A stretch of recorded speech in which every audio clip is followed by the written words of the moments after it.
శ్రీ హరివాయుగురుభ్యో నమః. శ్రీమదానందతీర్థ భగవత్పాదాచార్యగురుభ్యో నమః. శ్రీ రాఘవేంద్రతీర్థగురుభ్యో నమః. శ్రీ విద్యాసాగర మాధవతీర్థగురుభ్యో నమః. పృథ్వీమండలమధ్యస్థాః పూర్ణబోధమతానుగాః వైష్ణవాః విష్ణుహృదయాః తాన్ నమస్యే గురూన్ మమ. ఆపాదమౌళిపర్యంతం గురూణామాకృతిం స్మరేత్ తేన విఘ్నాః ప్రణశ్యంతి సిద్ధ్యంతి చ మనోరథాః. ధృతరాష్ట్రౌ వాచ ధర్మక్షేత్రే కురుక్షేత్రే సమవేతా యుయుత్సవః మామకాః పాండవాశ్చైవ కిమకుర్వత సంజయ. శ్రీ భగవానౌ వాచ అశోచ్యానన్వశోచస్త్వం ప్రజ్ఞావాదాంశ్చ భాషసే గతాసూ నగతాసూంశ్చ నానుశోచంతి పండితాః. శ్రీ గురుభ్యో నమః. హరి ఓం. నిన్నటి రోజున మనము భగవద్గీత యందు 2వ అధ్యాయంలో 25వ శ్లోకం మనం చెప్పుకున్నాం. ఇంతవరకు మనము చెప్పుకున్నది ఏమిటి? 23, 24 ఈ శ్లోకాలలో, 25 ఈ శ్లోకాలలో మనము ఆత్మకు, జీవాత్మకు చావు లేదు, తరువాత ఏ అస్త్రము శస్త్రము కూడా జీవుణ్ణి నాశనము చేయజాలదు. ఇక మనకు ఈ ప్రకృతి అనేటటువంటిది అవ్యక్తంగా ఉంటుంది. కాబట్టి ప్రకృతితో నిర్మించబడినటువంటి, తయారైనటువంటి ఈ దేహానికి మాత్రమే చావు, పుట్టుకలు, వికారములు. కాబట్టి హే అర్జున, నీవు ఎలాగూ నాశనమయ్యేటటువంటి ఈ దేహము గురించి దుఃఖించవద్దు, నాశనమే లేనటువంటి జీవుల గురించి నీవు దుఃఖించవద్దు. కాబట్టి నీ కర్తవ్యాన్ని, రాజు యొక్క కర్తవ్యాన్ని, ధర్మాన్ని అనుసరించి యుద్ధము చెయ్యి అని చెప్తున్నాడు. ఈరోజు 26వ శ్లోకం ప్రారంభం.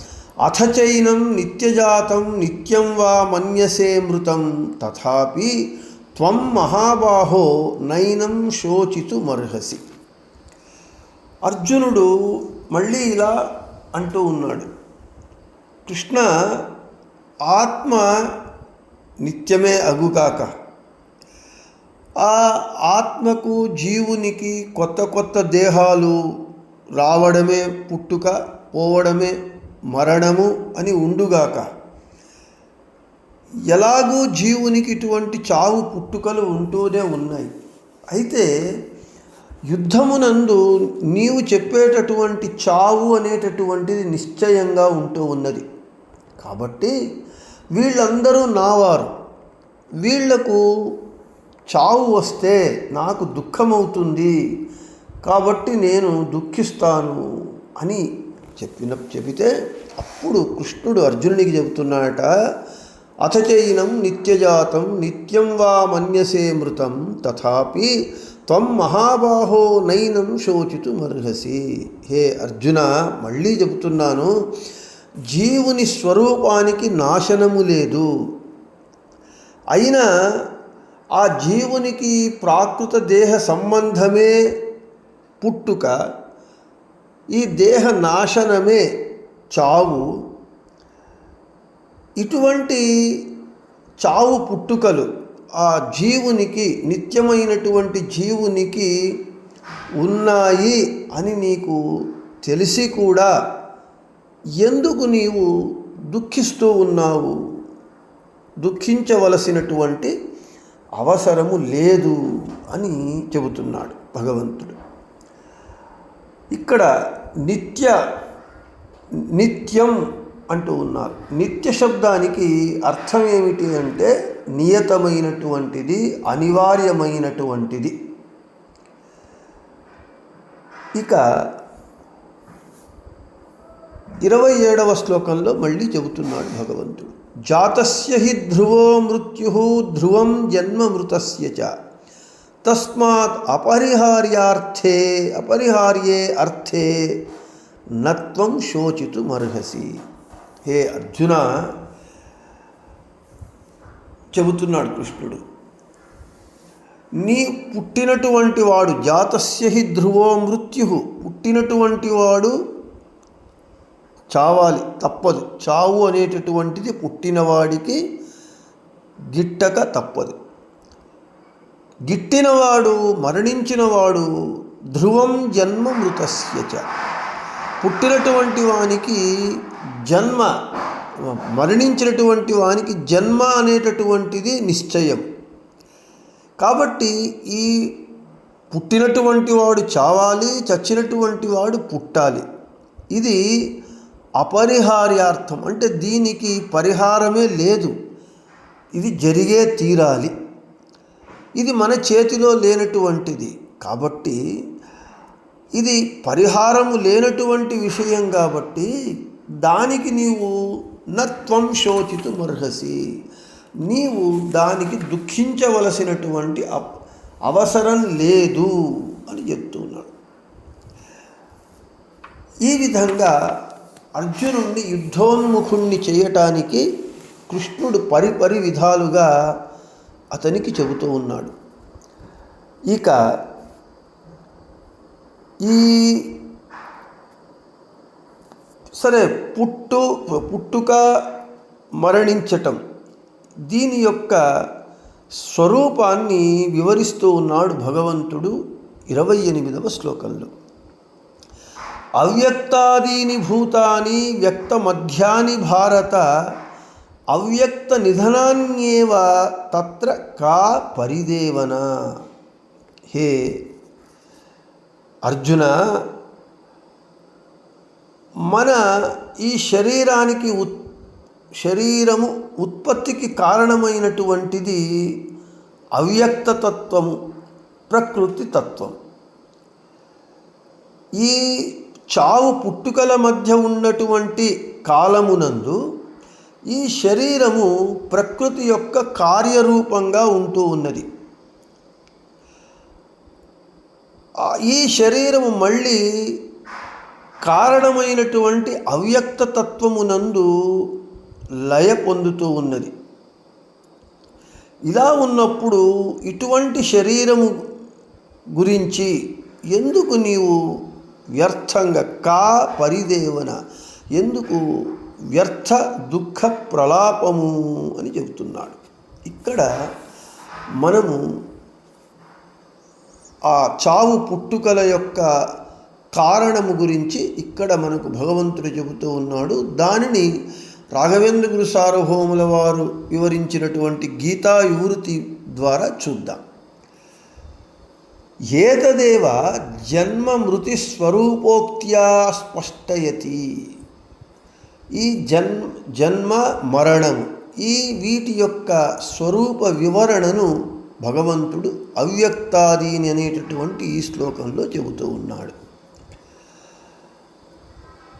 అవ్యక్తం ప్రధానమాది ఉత్పత్తి కారణం ఏషాం తాని అవ్యక్తాదీని భూతాని జీవ శరీరాణి. వ్యక్తమధ్యాని వ్యక్తం కార్యతాపత్యావస్థానం మధ్యమం జన్మ నిధనాంతరాలం ఏషా తాని వ్యక్తమధ్యాని. అవ్యక్తే ప్రధానే నిధనం లయో ఏషాం తాని అవ్యక్త నిధనాని ఏవా. ఇక్కడ అవ్యక్తము జడ ప్రకృతి. ఈ అవ్యక్తము అంటే జడ ప్రకృతి, ఇదే మన ఈ శరీరము రావడానికి కారణమవుతూ ఉన్నది. ఈ శరీరము ప్రకృతితో నిర్మించబడినటువంటిది. ప్రకృతి అంటే త్రిగుణాత్మకమైనటువంటిది, సత్వరజస్తమో గుణాత్మకమైనటువంటిది. ఇది కనబడుతుందా అని అంటే కంటికి కనబడదు. అందుకే అది అవ్యక్త తత్వంగా, అంటే కంటికి కనబడని తత్వంగా ఈ ప్రకృతి ఉండి ఈ శరీరములు ఏర్పడడానికి ఈ ప్రకృతి కారణమవుతూ ఉన్నది. అవ్యక్తాదీని భూతాని, భూతాని అంటే జీవుల యొక్క శరీరములు. వ్యక్త మధ్యాని అంటే ఈ అవ్యక్తతత్వము, ప్రకృతి తత్వము యొక్క కార్యమే ఏమిటి? ఈ జీవుల శరీరములు. అంటే జీవుల శరీరములు కార్యమైతే దానికి కారణమేది? అవ్యక్తమైనటువంటి ప్రకృతి తత్వం. ప్రకృతి కారణమవుతూ ఉన్నది.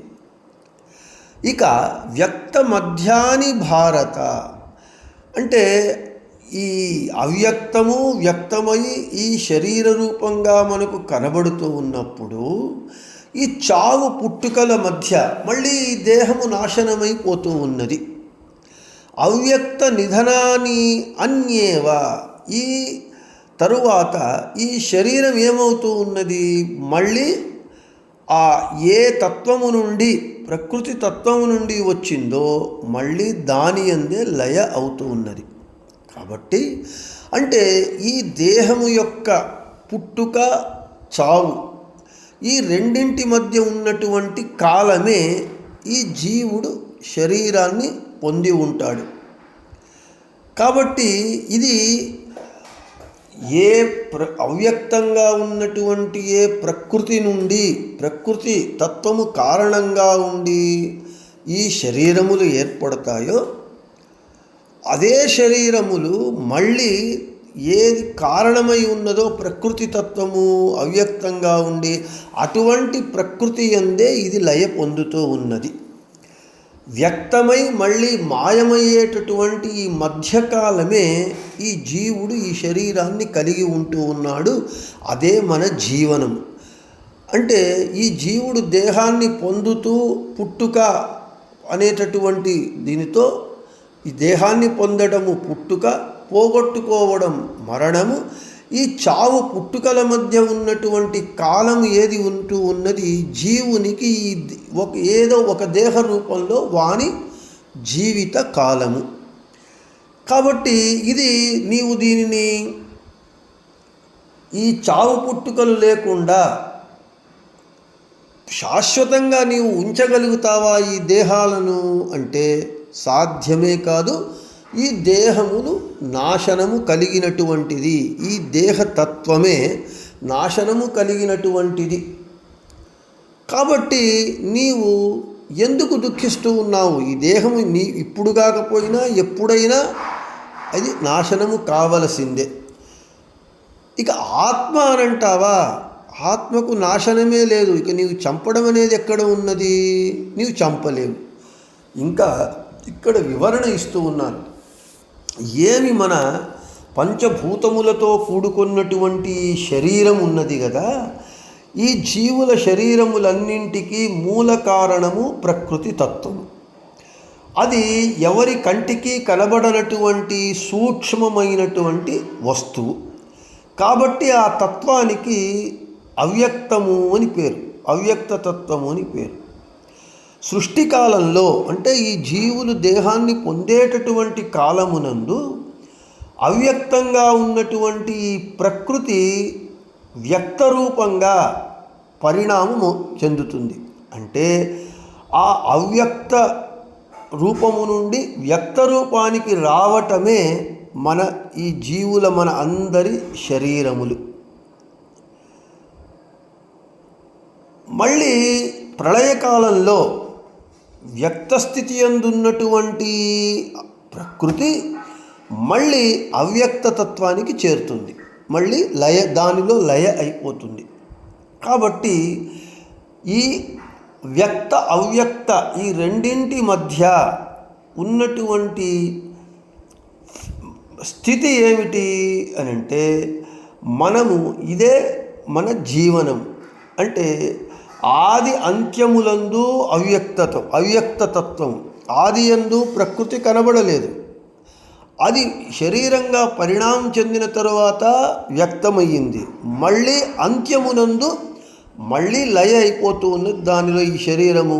కాబట్టి ఆది అంత్యములందు అవ్యక్తత్వము, మధ్యయందు మాత్రమే వ్యక్త స్థితి కలిగి ఉంటూ ఉన్నది. ఇది ప్రకృతి యొక్క సహజ గుణం. దీనిని ఎవరు దానిని మార్చలేరు. ఇది సహజమైనటువంటిది. దీనిని ఎవ్వరూ ఏ విధంగానూ కూడా ఈ ఈ పరిస్థితిని మార్చలేరు. భగవంతునికి మార్చగలిగేటటువంటి శక్తి సామర్థ్యాలు ఉన్నా వాడు మార్చడు. ఎందుకంటే వాడు సత్య సంకల్పుడు. ఒక్కసారి నిర్ణయించినాడు అంటే అదే విధంగానే అతను చెయ్యాలి, కానీ వేరే విధంగా అతను చెయ్యడు. అది సత్య సంకల్పుడు కాబట్టి ఎలాగూ ఇక నీవు దీనిని మార్చలేవు. కాబట్టి ఇది నీ చెయ్యి దాటిపోయింది. అటువంటి ఈ స్థితి అప్పుడు మన చెయ్యి దాటి వెళ్ళిపోయినప్పుడు పరిస్థితి, మనము ఆ పరిస్థితులకు మనము దానికి తగ్గట్టుగా ఉండాలే కానీ మార్చడానికి కానటువంటి పరిస్థితిని నేను మార్చుతాను అని ప్రయత్నం చేయటము అవివేకము, లేదా దాని కొరకు నేను దుఃఖిస్తాను అని అనటం కూడా అవివేకము. కాబట్టి హే అర్జున, ఈ విధంగా నీవు నాశనాన్ని, దేహముల యొక్క నాశనాన్ని నీవు దాన్ని ఆ సమస్యను పరిష్కరించలేవు. అది సహజమైనటువంటిది. ఆత్మకు ఎలాగూ నాశనము లేదు, దానిని నీవు నాశనం చెయ్యలేవు. ఏతావాత నీవు నీ బంధువులు, ప్రిహితులు, మిత్రులు అందరూ ఏమనుకుంటూ ఉన్నావు, వాళ్ళందరూ ఆత్మలుగా నాశనం లేనటువంటి వారు. కాబట్టి వాళ్ళను నీవు చంపలేవు. ఇక దేహంగా చూస్తావా, ఆ దేహానికి ఎలాగూ నాశనము తప్పదు. కాబట్టి పరిష్కారము లేనటువంటి మన చెయ్యి దాటిపోయినటువంటి పరిస్థితి గురించి ఏడవటం కానీ దానిని సరిచేస్తానని ప్రయత్నించటం కానీ అవివేకము. అంతేకాకుండా ముఖ్యంగా నీవు రాజుగా నీ ధర్మాన్ని నీవు ఆచరించు. నీ కర్తవ్యాన్ని నీవు ఇంతకుముందు చెప్పుకున్నాం మనం. నీ కర్తవ్యాన్ని నీవు పూజారూపంగా, ఇది భగవద్ ఆరాధనగా నీవు చెయ్యి అని, నీవు చెయ్యి. యుద్ధోన్ముఖుడవు కమ్ము, నీ కర్తవ్యాన్ని నీవు ఆచరించు అని చెబుతూ ఉన్నారు. ఇక 29వ శ్లోకం. ఆశ్చర్యవత్ పశ్యతి కశ్చిదేనం ఆశ్చర్యవద్వదతి తథైవ చాన్యః ఆశ్చర్యవచ్చైనమన్యః శృణోతి శ్రుత్వాప్యేనం వేద నచైవ కశ్చితు అని చెప్తూ ఉన్నారు. ఇక జీవుని యందు స్వతంత్ర భావన చెయ్యరాదు. ఎందుకు? మనకు మొదట చెప్పుకున్నాం, స్వతంత్రం అస్వతంత్రంచ ద్వివిధం తత్వమిష్యతే. ఈ జగత్తునందు ఉన్నటువంటివి రెండే తత్వములు. ఒకటి స్వతంత్ర తత్వము, రెండవది అస్వతంత్ర తత్వము. స్వతంత్ర తత్వంలో భగవంతుడు ఒక్కడే, ఇక మిగిలిన వాళ్ళందరూ అస్వతంత్ర తత్వము. కాబట్టి జీవుడు స్వతంత్రుడు.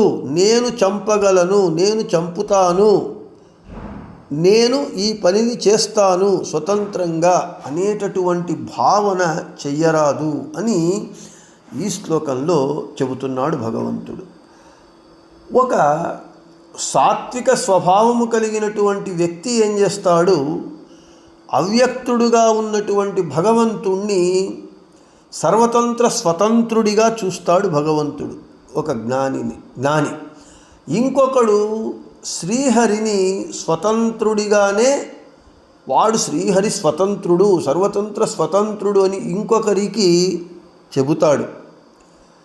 ఆ వినేటటువంటి వాడు కూడా భగవంతుణ్ణి వదలి, భగవంతుడు మినహా ఇంకొక్కడు ఎవ్వడూ కూడా స్వతంత్రుడు లేడు, వాడొక్కడే స్వతంత్రుడు అని తెలుసుకుంటాడు విన్నటువంటి వాడు. నీవు ఏ విధంగా చూచినా, తెలుసుకోవడానికి ప్రయత్నించినా భగవంతుణ్ణి పూర్ణంగా, సమగ్రంగా ఎవ్వడు తెలుసుకున్నటువంటి వాడు ఎవ్వడు లేడు అని చెబుతున్నాడు. అంటే ఇక్కడ తత్వాన్ని చెబుతున్నాడు కృష్ణుడు అర్జునునికి. హే అర్జున, భగవంతుణ్ణి జ్ఞాని అయినటువంటి వాడు ఆశ్చర్యంగా చూస్తాడు. ఎందుకు? వాడు అవ్యక్తుడిగా ఉన్న భగవంతుణ్ణి వీడొక్కడే సర్వతంత్ర స్వతంత్రుడు. ఆశ్చర్యవత్ పశ్యతి కశ్చిదేనం.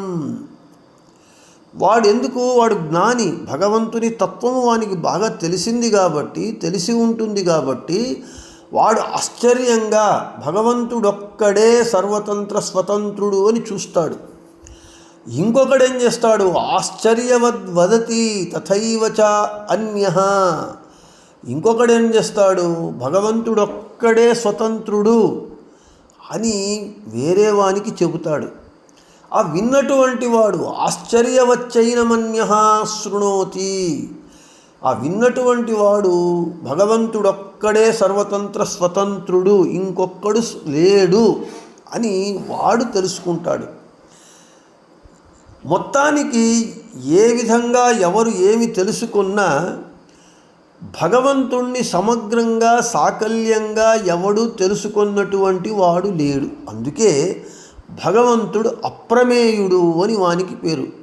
అప్రమేయ అని అంటే మేయము అంటే తెలుసుకోవడం, ప్రమేయ అంటే బాగుగా తెలుసుకోవడం, అప్రమేయ అంటే సాకల్యంగా సమగ్రంగా తెలుసుకోవడానికి సాధ్యము కాదు.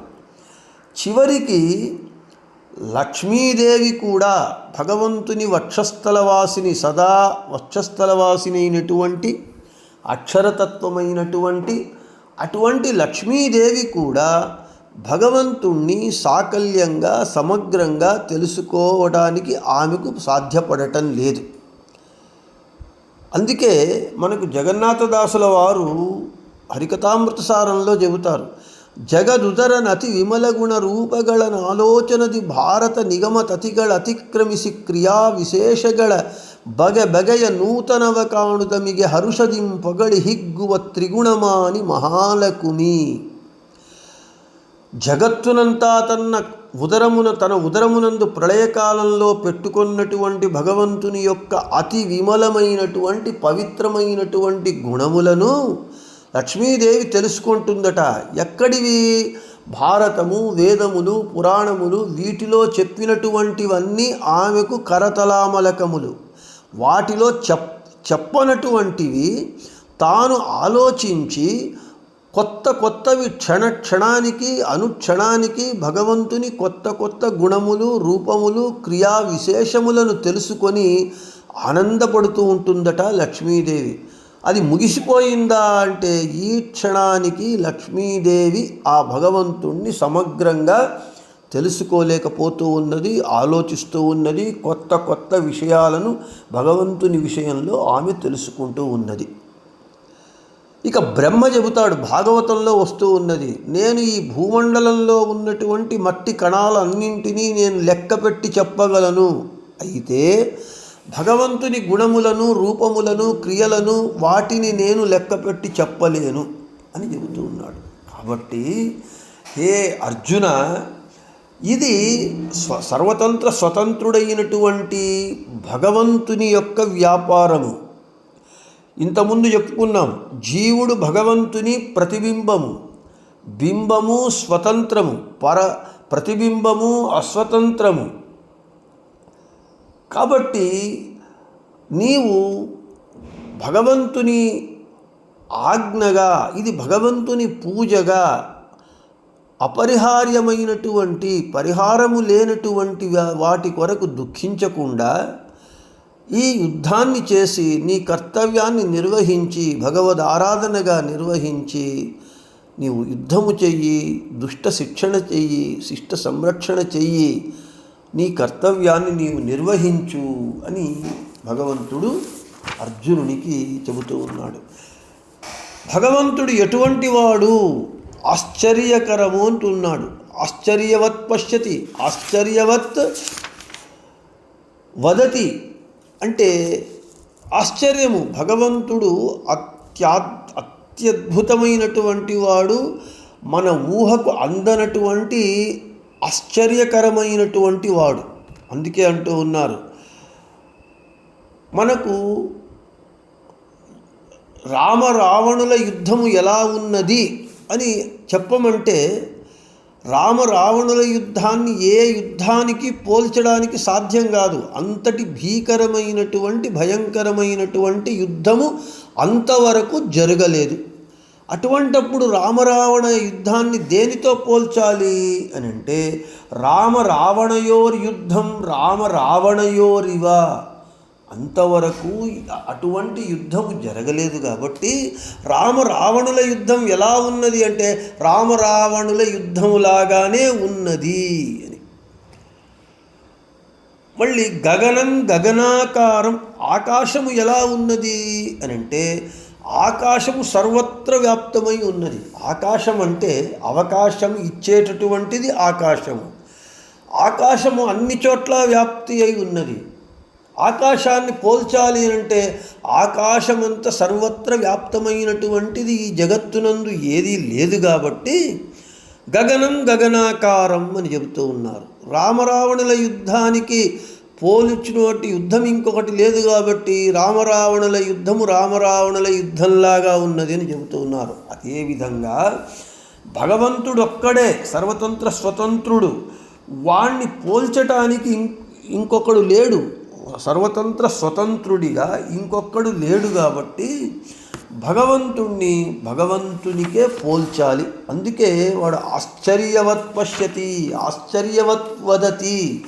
కాబట్టి అటువంటి మళ్ళా ఇంకోటి మనకు భాగవతంలో కూడా కృష్ణుడు జన్మించినప్పుడు వేదవ్యాసుల వారు తమద్భుతం బాలకం అంబుజేక్షణం అని చెబుతారు. అద్భుతమైనటువంటి బాలకుడు. అటువంటి బాలకుడు ఎక్కడైనా ఎప్పుడైనా పుట్టినాడా అంటే పుట్టలేదు. ఎందుకు? కృష్ణుడు పుట్టేటప్పుడే శంఖచక్ర ఆయుధములతో ధరించి పుట్టాడట, బంగారు ఆభరణాలతో పట్టు పీతాంబరాలతో. ఇది ఎవనికి సాధ్యము? ఎవనికి సాధ్యం కాదు. కాబట్టి భగవంతుడు అత్యద్భుతమైనటువంటి వాడు, అత్యాశ్చర్యకరమైనటువంటి వాడు. వాణ్ణి పోల్చడానికి ఎవరూ లేరు కాబట్టి వానితోనే పోల్చాలి. కాబట్టి భగవంతుడు ఒక్కడు సర్వతంత్ర స్వతంత్రుడు కాబట్టి అటువంటి సర్వతంత్ర స్వతంత్రుడు వాడే కాబట్టి వానికి వాడే సాటి, వానికి వాడే పోటీ, వానికి వాడే ఉపమానం తప్ప వేరే వాళ్ళు లేరు. కాబట్టి హే అర్జున, ఇటువంటి స్వతంత్రుడైనటువంటి భగవంతుణ్ణి విని తెలుసుకొని నీవు ఆ అద్భుతమైనటువంటి సమగ్రంగా తెలుసుకోవడానికి సాధ్యము కానటువంటి భగవంతుని ఆజ్ఞగా నీవు నీ కర్తవ్యాన్ని నీవు చెయ్యి. దీని యొక్క ఫలము ఇది. యుద్ధము చేస్తే పాపం వస్తుంది, పుణ్యం వస్తుంది అనేటటువంటి ఫలము యొక్క ఆలోచన లేకుండా ముందు చెబుతాడు భగవంతుడు, కర్మణ్యేవాధికారస్తే మా ఫలేషు కదాచన. కాబట్టి నీవు యుద్ధాన్ని చేసి నీ కర్తవ్యాన్ని నీవు నిర్వర్తించు అని అర్జునునికి పరిపరి విధాలుగా కృష్ణుడు బోధిస్తూ ఉన్నాడు. యుద్ధోన్ముఖుణ్ణి చేయడానికి చెబుతున్నాడు అని చెప్పిన చోట ఈరోజు ముగించి రేపు దేహీ నిత్యమవధ్యోయం దేహే సర్వస్య భారత తస్మాత్ సర్వాణి భూతాని నత్వం శోచితుమర్హసి అనేటటువంటి శ్లోకాన్ని రేపు చెప్పుకుందామని చెబుతూ శ్రీకృష్ణార్పణమస్తు, మద్వేషార్పణమస్తు. అందరికీ శుభమస్తు.